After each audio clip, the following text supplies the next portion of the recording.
wabarakatuh. Selamat jumpa anak-anak. Bagaimana kabarnya? Sehat? Semoga anak-anak diberikan kesehatan, tetap semangat untuk belajar dari rumah. Ya, anak-anak tentu sudah kangen dengan sekolah, ya, kangen dengan Bapak Ibu guru, kangen dengan teman-teman yang lain. Tapi karena kondisi seperti ini, anak-anak harus bersabar, tetap belajar dari rumah. Anak-anakku, minggu kemarin sudah saya kirimkan materi tentang seni rupa 2 dimensi yang ternyata setelah saya lihat beberapa tugas masih ada beberapa anak yang dalam menjawab soal-soal itu masih kurang tepat, sehingga menurut saya perlu kiranya untuk saya ulas. Dalam kesempatan ini nanti akan saya ulas lagi tentang pengertian, fungsi, dan beberapa contoh serta teknik yang digunakan dalam kegiatan berkarya 2 dimensi. Itu mungkin anak-anak sebagai pengantar, mohon diperhatikan, dan inilah pemaparan tentang seni rupa 2 dimensi. Baiklah anak-anak, akan saya paparkan beberapa hal yang terkait dengan materi seni rupa 2 dimensi yang kapan hari minggu kemarin saya sudah mengirimkan materi tentang karya seni rupa 2 dimensi, tetapi dari beberapa yang saya koreksi itu masih banyak anak-anak yang masih kurang tepat, ya, sehingga perlu kiranya untuk saya mencoba menjelaskan secara detail, sehingga apa yang saya sampaikan ini harapan saya bisa menambah wawasan, sehingga apa yang saya sampaikan ini menjadi bagian dari pengetahuan kalian semua. Anak-anakku, di bahasan materi ini saya bagi 3 bahasan. Yang pertama ini tentang pemahaman konsep penciptaan dan fungsi karya seni rupa 2 dimensi. Kemudian yang kedua, contoh-contoh karya seni rupa 2 dimensi. Dan yang ketiga adalah teknik-teknik yang sering diterapkan dalam penciptaan karya seni rupa 2 dimensi. Yang pertama, anak-anak perhatikan, adalah pemahaman karya seni rupa 2 dimensi. Saya yakin ini bukan sesuatu yang baru, tapi ini sudah sangat asing. Saya hanya mengingatkan kepada anak-anak, ini yang seringkali ketika kalian saya berikan tugas menyebutnya ini tidak teliti, bukan tidak paham, tapi tidak teliti. Makanya saya mengingatkan kembali, seni rupa 2 dimensi itu adalah karya seni rupa yang memiliki 2 sisi, hanya panjang dan lebar. Sehingga ciri dari karya seni rupa 2 dimensi itu bersifat frontal. Artinya frontal itu apa? Hanya dapat dilihat dari satu sisi. Beda dengan 3 dimensi. Kalau 3 dimensi itu dilihat dari seluruh sisi. Sehingga di dalam karya 3 dimensi volumenya bersifat real. Sementara kalau dalam karya 2 dimensi volumenya itu bersifat semu. Hanya dihasilkan dari goresan-goresan, penggunaan efek gelap terang, perspektif, itu yang menjadikan sebuah gambar terkesan 3 dimensi. Sehingga disebut semu, hanya terkesan saja. Berikutnya yang perlu kita bahas adalah konsep penciptaan karya seni 2 dimensi. Artinya gini anak-anak, ketika kita akan menciptakan sebuah karya seni, maka tidak serta-merta langsung kita mengerjakan, tetapi kita paling tidak itu melalui tahapan-tahapan sebagai berikut. Yang pertama, melakukan pengamatan. Yang dimaksud pengamatan itu adalah pengamatan terhadap sesuatu yang realistis, pengamatan terhadap apa yang kita inginkan, ya. Kemudian pengamatan terhadap sesuatu yang kita miliki, kita punya alat apa, kita punya keahlian yang bagaimana, itu menjadi hal yang penting. Jangan sampai ketika kalian memaksakan akan melukis dengan teknik yang tebal, yang seharusnya menggunakan pisau palet, padahal kalian tidak memiliki pisau palet. Jadi apa yang kalian miliki, apa yang kalian lihat, apa yang ini diolah, diamati. Nah, setelah pengamatan itu baru menentukan tema. Kira-kira dari pengamatan tadi, misal kalian akan membuat sebuah lukisan gitu ya. Maka lukisan apa yang sekiranya nanti bagus, temanya tentang apa? Oh, setelah saya mengamati ternyata saya lebih suka dengan bentuk alam. Maka kalian melukis pemandangan alam, melukis bunga, melukis hewan-hewan lucu. Itu tema ya. Setelah itu baru langkah berikutnya membuat sketsa atau merancang. Ketika kalian akan melukis, apalagi kalian itu baru belajar, maka sketsa atau rancangan itu menjadi hal yang sangat penting. Jangan sampai meniru seperti pelukis-pelukis tanpa sebuah sketsa langsung dengan kuas rata. Bisa anak-anak, karena mereka memang punya keahlian yang luar biasa. Tetapi bagi kalian yang baru belajar, maka sketsa ini menjadi hal yang penting. Setelah itu sketsanya dianalisa lagi, kira-kira cocok enggak, kira-kira saya mampu enggak, kira-kira pewarnaannya bagaimana dan seterusnya. Ketika semuanya sudah dilalui, sudah dianggap bagus, baru proses penciptaan karya. Ya, ini adalah konsep di dalam menciptakan sebuah karya.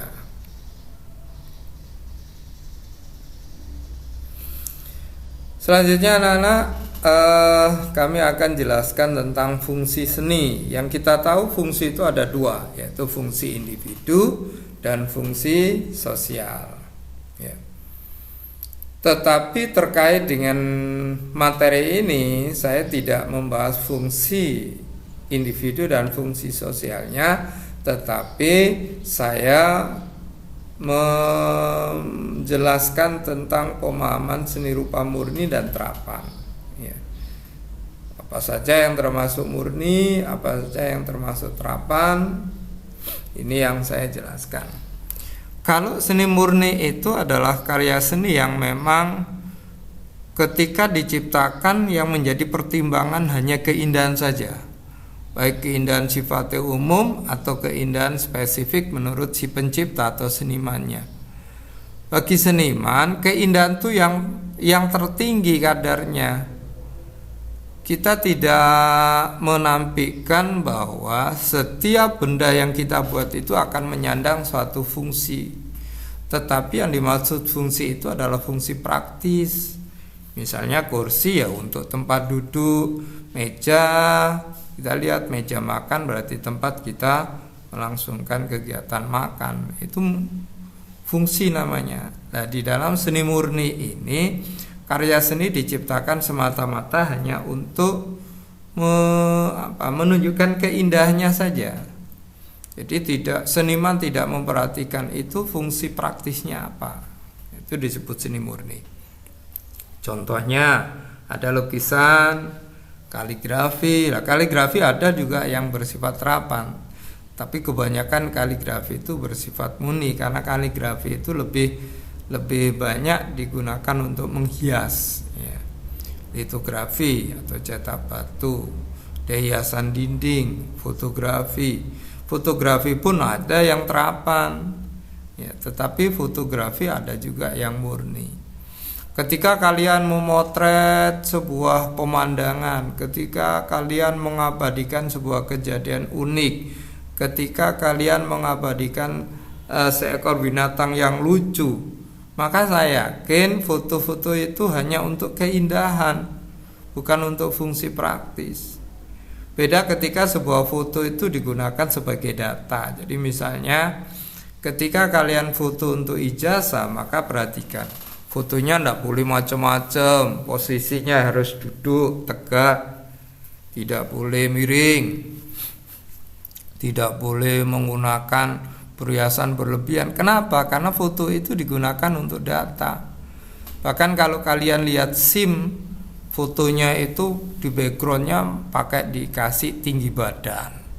Ini menunjukkan bahwa foto-foto yang bersifat terapan itu memang ada fungsi secara praktisnya, tetapi secara umum fotografi itu lebih banyak diambil keindahannya saja.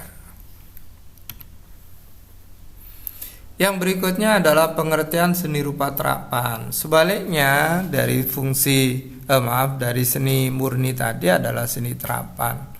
Seni terapan ini selain nilai estetikanya yang menjadi perhatian bagi pencipta atau senimannya, seniman juga memikirkan fungsi praktisnya. Jangan sampai orang membuat kursi itu karena keindahannya, tetapi tidak mempertimbangkan kenyamanan, keselamatan bagi pengguna. Itu salah. Kenapa? Karena kursi itu bersifat terapan. Nah, begitu juga dalam karya 2 dimensi, kita akan melihat ada beberapa karya 2 dimensi yang bersifat terapan.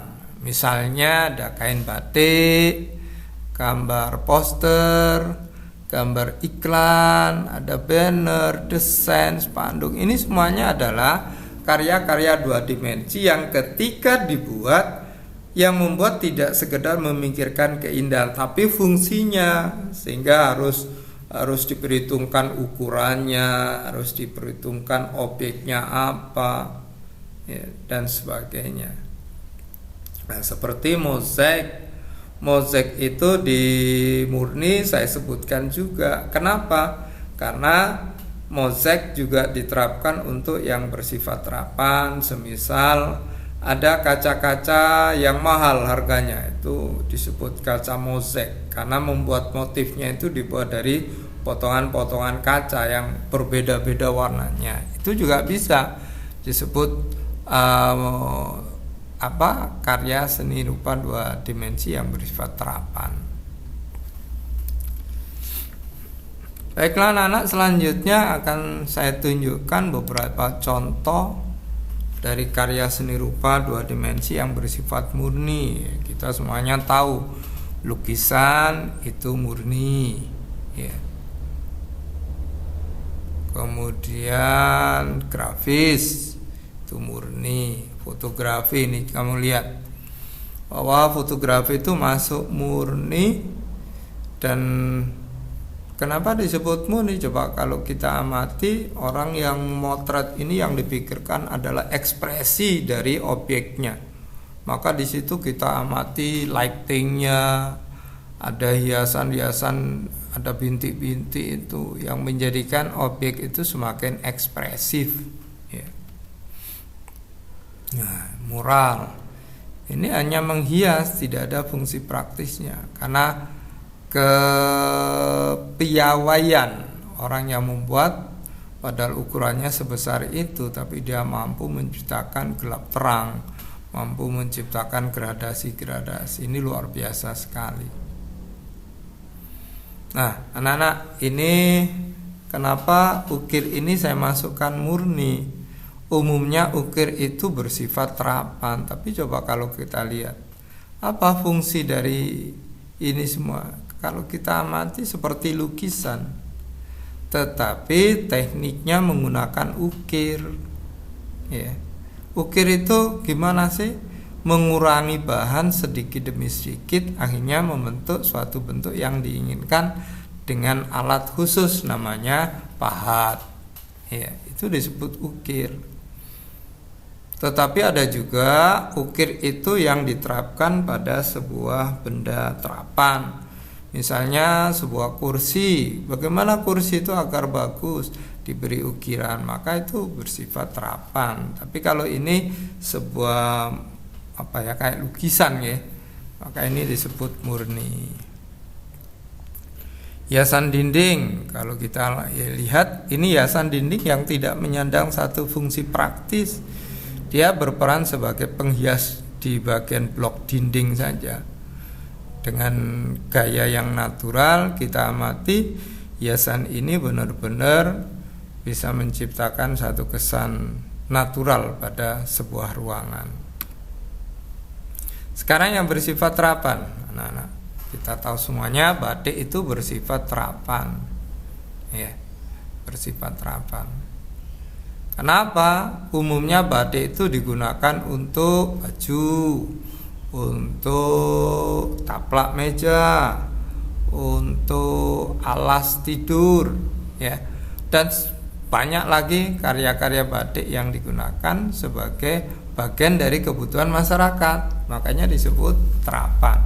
Adakah batik yang bersifat murni? Ada, seperti adanya lukisan dinding yang dibuat dengan teknik batik, ya. Ini batik yang bersifat murni, tapi sekali lagi secara umum batik kita sebut sebagai seni terapan.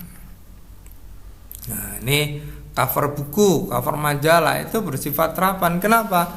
Karena digunakan sebuah fungsi yang praktis. Makanya coba kalau kalian ingat, kalian amati, dalam sebuah buku pelajaran itu covernya mesti menggambarkan isinya apa. Misalnya buku seni, kamu lihat mesti covernya itu gambarnya kuas. Kalau seni musik, gitar, nada. Kalau seni tari, gambarnya orang menari. Nggak mungkin tahu ada sebuah buku pelajaran tentang seni kemudian sampulnya gambar cangkul, ya nggak cocok itu namanya sebuah desain yang memang sangat mempertimbangkan akan keperluannya untuk apa, ya makanya disebut seni terapan.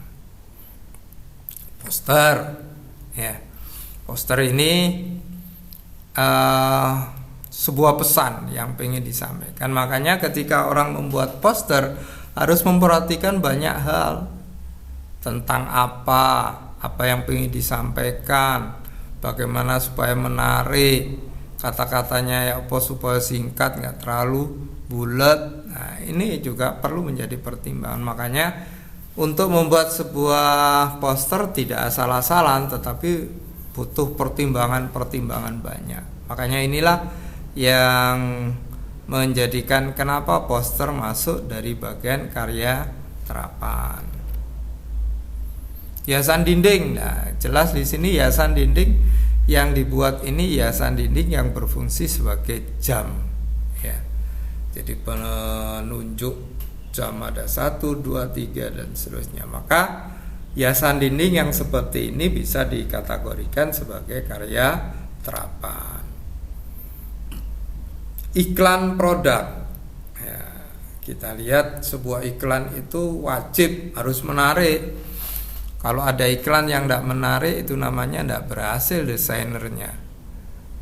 Kenapa dibuat iklan? Agar orang mau membeli, agar orang mau menggunakan jasanya. Maka syaratnya harus bahasanya menarik, bentuknya menarik, warnanya menarik, bahasanya simple, nggak usah panjang-panjang, tetapi orang membaca sepintas saja dia itu sudah paham tentang apa yang ingin disampaikan.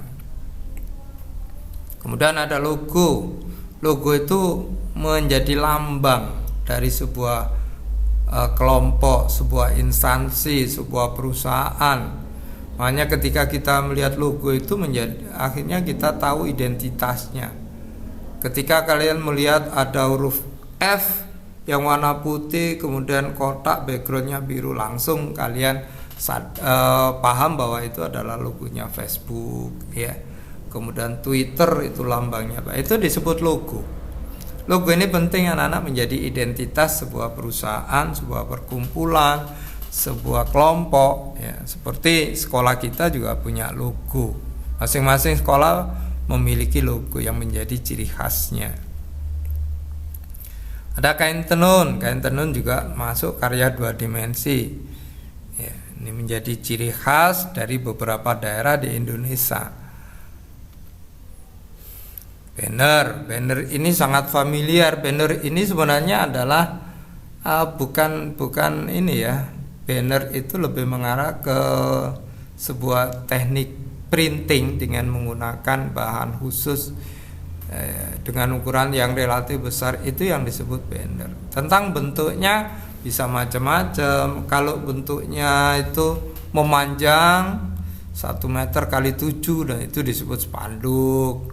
Kemudian kalau banner ini digunakan di sebuah acara, ditaruh di belakang, kita kenal dengan backdrop, ya. Macam-macam. Kadang ini juga banner digunakan untuk sebuah pemberitahuan. Jadi fungsinya hanya bermacam-macam. Yang berikutnya yang tidak kalah pentingnya adalah teknik. Kalian biar lebih tahu, ya. Ketika kita menciptakan sebuah karya, kita dihadapkan pada bahan yang kita miliki, alat yang kita miliki. Dari situlah kita hanya menentukan teknik apa yang cocok untuk membuat sebuah karya itu, ya. Jadi itu yang dipersiapkan dulu. Misalnya saya punya cat, punya kuas, saya punya kain. Apa tekniknya? Lukis, kan itu, ya. Jadi teknik itu terkait dengan bahan alat yang kita miliki. Ketika kita ingin menciptakan sebuah lukisan yang tebal, padahal kita tidak memiliki pisau palet, maka tidak akan mungkin terjadi sebuah karya yang tebal yang bagus. Jadi sekali lagi, untuk menentukan teknik apa yang kita terapkan itu, kita harus tahu betul apa yang ingin kita ciptakan, bahan yang kita miliki, alat yang kita miliki. Baru kita menentukan teknik apa. Yang pertama adalah melukis. Melukis ini sudah familiar sekali, ya. Kemarin anak-anak tak suruh mencari teknik-teknik di dalam menciptakan sebuah karya, ya. Banyak yang sudah masuk, tetapi ada banyak juga yang masih kurang sempurna.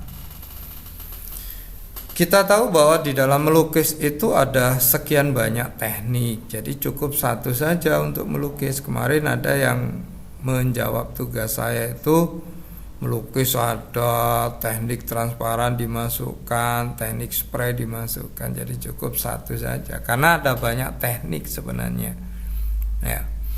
Dalam melukis sendiri kita mengenal ada teknik transparan, ada teknik opak, teknik tebal, teknik spray. Spray itu menggunakan semprot, teknik basah, teknik monoprint. Disebut monoprint karena hanya sekali cetak, ya, tidak bisa mencetak yang lain.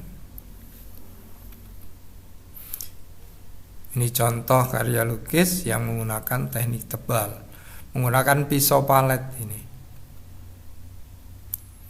Yang berikutnya teknik melipat, mengunting, menempel. Saya yakin kalian masih ingat waktu di TK dan SD dulu guru kalian menerapkan teknik ini, karena memang bagi anak-anak usia TK dan SD berkarya dengan cara melipat, menggunting, dan menempel itu sangat menyenangkan sekali.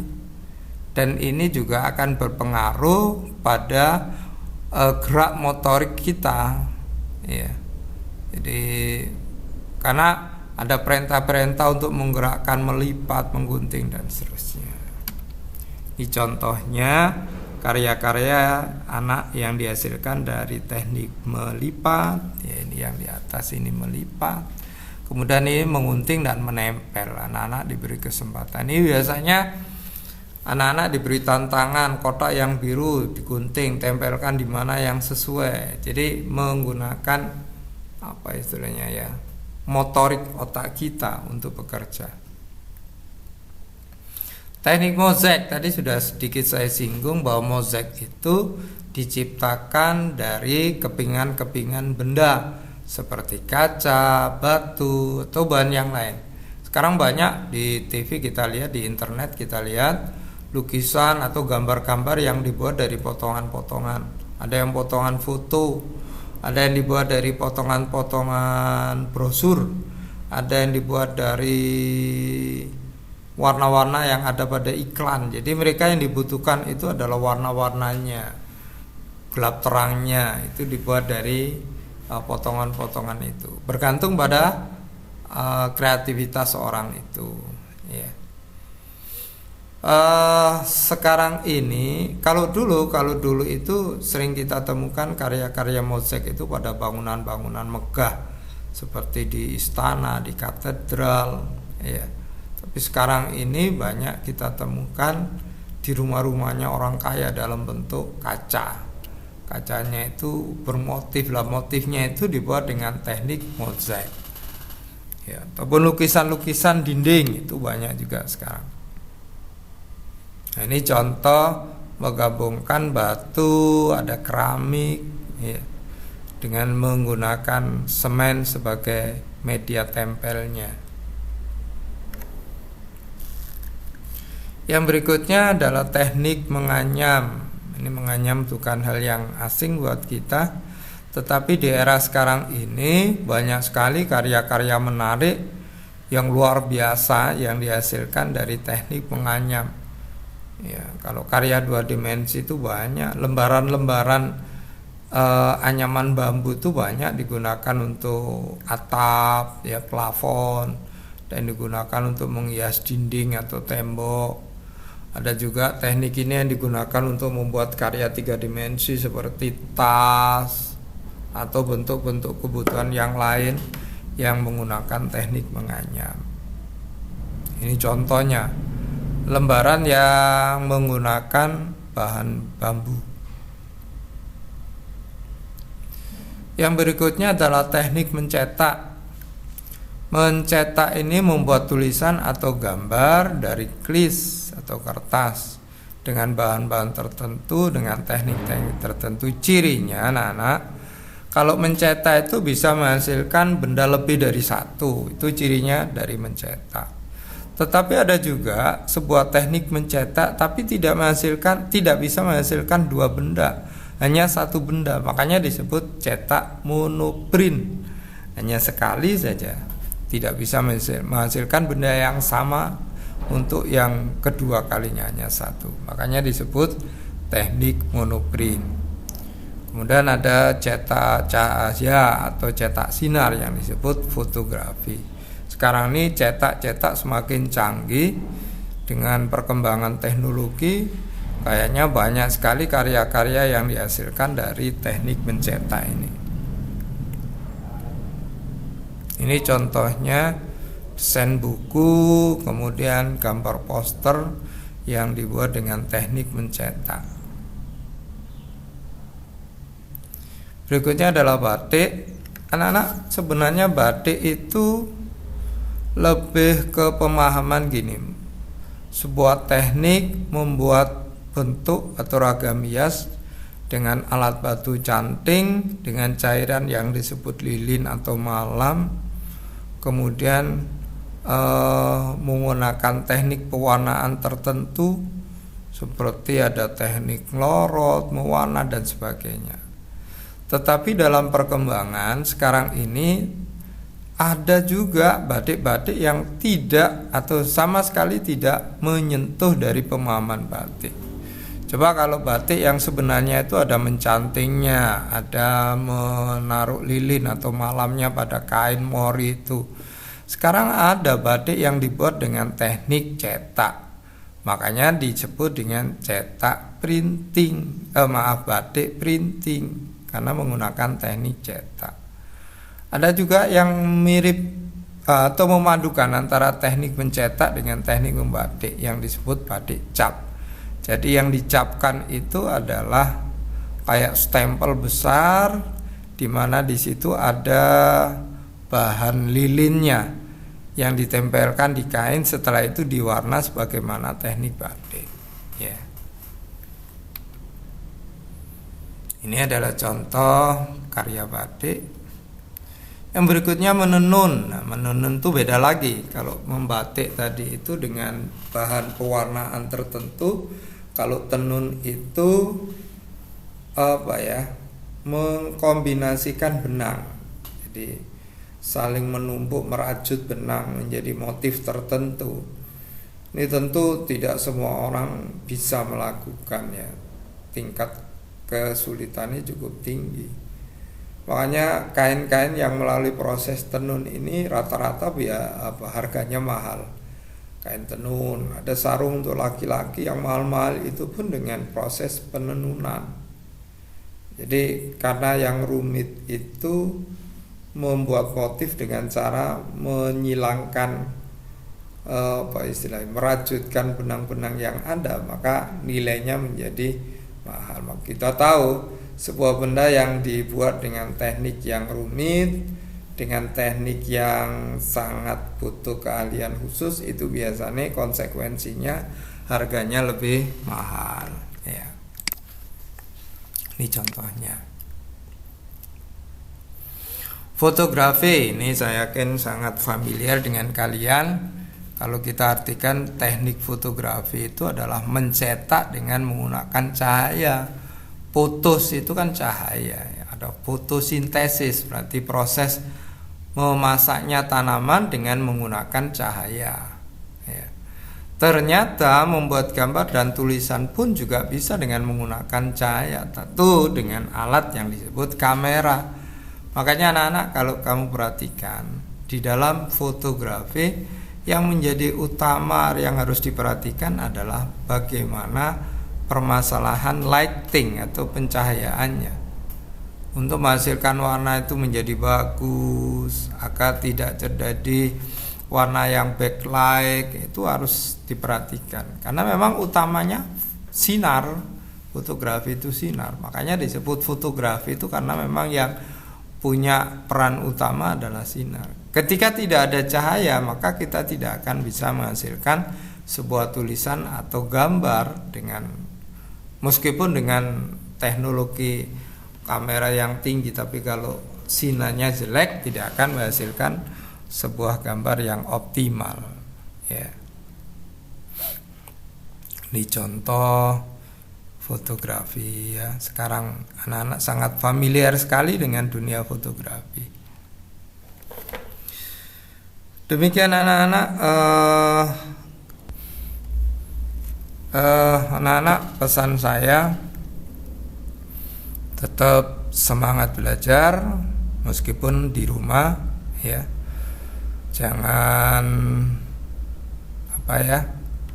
terlalu sering di luar rumah, karena kita tahu bahayanya sekarang, apalagi kota Gresik ini merupakan salah satu kota yang termasuk zona merah ya.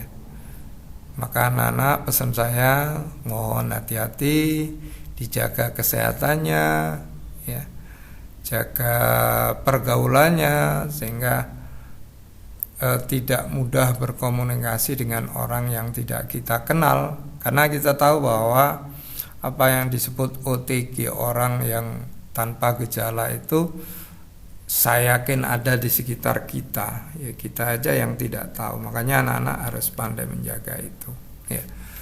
Tetap semangat belajar. Sebenarnya Bapak Ibu guru juga sangat menginginkan pembelajaran secara normal. Saya yakin Bapak Ibu guru yang ribet bukan hanya kalian anak-anak, Bapak Ibu guru kamu juga sangat ribet, harus menyiapkan materi, harus mengaplikasikan materi itu, ada yang dalam bentuk video, ada yang dalam bentuk macam-macam ya. Ya, itu salah satu usaha Bapak Ibu guru kamu biar kamu nggak jenuh. Kalau nanti dikirimi materi terus katanya jenuh ya. Kemudian satu lagi anak-anak, memang harap dimaklumi, ini karena banyak yang menggunakan Google Classroom sehingga jaringan itu sangat sibuk. Sehingga banyak sekali japri ke saya, Pak nggak bisa masuk, Pak nggak bisa masuk. Makanya saya tidak bisa terlalu ketat ya, saya agak sedikit longgar untuk penyerahan. Bukan hanya kalian, Bapak Ibu guru kalian juga punya masalah ketika mengembalikan tugas-tugas yang sudah sinilai. Itu ternyata repot juga anak-anak, sehingga saya itu sudah koreksi beberapa tugas, tapi ternyata ketika saya kembalikan nggak bisa. Atau ini jaringannya atau gimana ya, mungkin karena banyaknya yang menggunakan Google Classroom sehingga terjadi hal-hal seperti itu. Baik anak-anak, apa yang sudah saya paparkan dalam materi seni rupa 2 dimensi, semoga dengan penjelasan saya apa yang sudah saya sampaikan itu semakin jelas lagi, menambah wawasan kalian, dan kalian semakin bisa memahami tentang materi seni rupa 2 dimensi. Sekali lagi saya pesan pada anak-anak, tetap semangat belajar meski dari rumah, jaga kesehatan, dan sampai jumpa. Assalamualaikum warahmatullahi wabarakatuh.